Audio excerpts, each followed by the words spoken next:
Hello viewers, कैसे हैं आप? उम्मीद है आप सेहतमंद होंगे। आज हम इंजीनियर मोहम्मद अली मिर्ज़ा की थोड़ी सी क्लास लेने जा रहे हैं। तो इंजीनियर मोहम्मद अली मिर्ज़ा दो ज़िद्दों पे अड़े हुए हैं। एक ज़िद है उनकी कि बाबे ख़त्म हो जाएं और कब्रों में सजदे और कब्रों में मुरादें मांगना और मनते मांगना ये ख़त्म हो जाए, और बाबों की इनकम और ड्रामे और चंदे और चंदा बुक्स ये वाली ख़त्म हो जाए। अच्छी ज़िद है, अच्छी काविश है, शिर्क के ख़िलाफ़, बिदअत के ख़िलाफ़, तो इसलिए वो काबिल तहसीन है।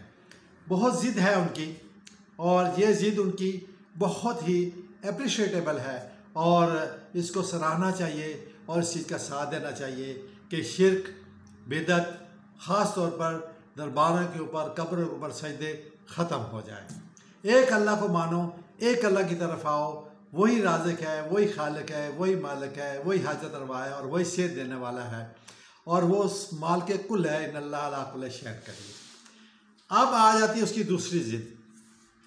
अब दूसरी ज़िद उसकी ये है जो मेरे साथ उसके साथ चल रही है। मैं उसको ये कह रहा हूँ कि ये काम अपनी जगह पर हो चुका, आप इसमें कामयाबी भी हासिल कर चुके, लेकिन how to control the criminals in Pakistan, कि मुजरमों को कैसे कंट्रोल किया जाए कुरान की रोशनी में, हदीस पाक की रोशनी में। और मैं उसको कह रहा हूँ कि मुनकरात पर काम करो। इसमें ज़िद लगाई हुई है कि मैं इस तरफ यूटर्न नहीं लेता। मैं 4 साल से उसको बावर करवा रहा हूँ। मैं 2 दफ़ा उसकी एकेडमी का विज़िट कर चुका हूँ। मेरी 2 दफ़ा इंजीनियर मोहम्मद अली मिर्ज़ा से मुलाकात हो चुकी थी। एक उसकी थाना सदर के सामने जो बर्फ़ खाना के ऊपर उसकी एकेडमी थी, पहली मुलाकात वहाँ पर हुई। दूसरी मुलाकात भी शिफ्ट होने से पहले, अभी तो उसकी एकेडमी इधर शिफ्ट हो गई है तो अच्छी उसने बनाई है अभी। तो दूसरी दफ़ा फिर उससे मुलाकात हुई शिफ्ट से पहले। मैंने उससे जाकर ये रिक्वेस्ट की कि कुरानी शरई सज़ाओं को नाफिज़ अमल करवाने के लिए आप यू टर्न लें, लेकिन उसने एक क्लिप तो चढ़ाया और उसने भी एक ऐसी बोंगी मार दी जो मुझे बड़ी तकलीफ़ देती है, हर रोज़ तकलीफ़ देती है। और इंजीनियर साहब से रिक्वेस्ट है कि उसका जो है ना कोई रेमेडी करें। वो ये उन्होंने बोला था कि कुरानी शरई सज़ाएँ पाकिस्तान के अंदर नाफिज़ अमल करवाना ऐसा है जैसे दीवाने का ख्वाब होता है। जब कुरान एक हकीकत है, कुरान को इज़्ज़त दो, कुरान पर एतबार करो।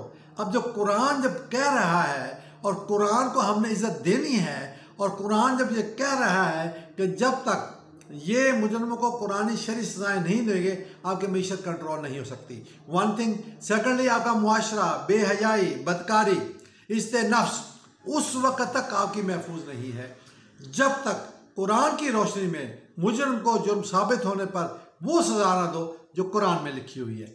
इस पर इंजीनियर साहब ने ज़िद लगाई हुई है मेरे साथ कि वो जो है कि इसके ऊपर जो है ना थोड़ा सा बस बोलते हैं, क्लिप चढ़ाते हैं, शरीयत का बात करते हैं, शरीय निज़ाम का बात कर देते हैं, खुलफाए राशिदा का निज़ाम का बात करते हैं, लेकिन प्रैक्टिकली कुरानी शरई सज़ाओं का सदारती आर्डिनेंस जारी करवाने के लिए ना बोलते हैं ना लिखते हैं। आईन पाकिस्तान इसकी इजाज़त देता है कि उसका चैप्टर 9 है, पेज 145 है, आर्टिकल 1 है कि इस आयन के अंदर हर कानून, हर जुर्म की सज़ा कुरान के मुताबिक होगी, और कुरान के मुताबिक अगर नहीं है किसी जगह पर तो उसके कुरान के मुताबिक बना दिया जाएगा।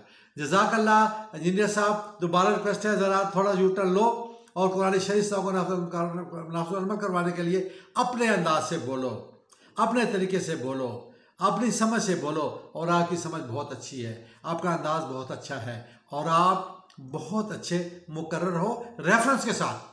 और सलाम है आपको कि आप कुरान से बात नहीं करते, आप शरीयत से बात नहीं करते, हर हदीस का आप हवाला देते हैं और कुरान की हर आयत का हवाला देते हैं। आप ऐसे ब्लफर नहीं हैं, ऐसे वाश आउट आप नहीं करने वाले, आप परफेक्ट बात करते हैं। और मेरी रिक्वेस्ट है कि प्लीज़ अब कुरानी शरई सज़ाओं का सदर पाकिस्तान से, वज़ीर आज़म से ऑर्डिनेंस जारी करवाने के लिए लिखो और बोलो और क्लिप चढ़ो।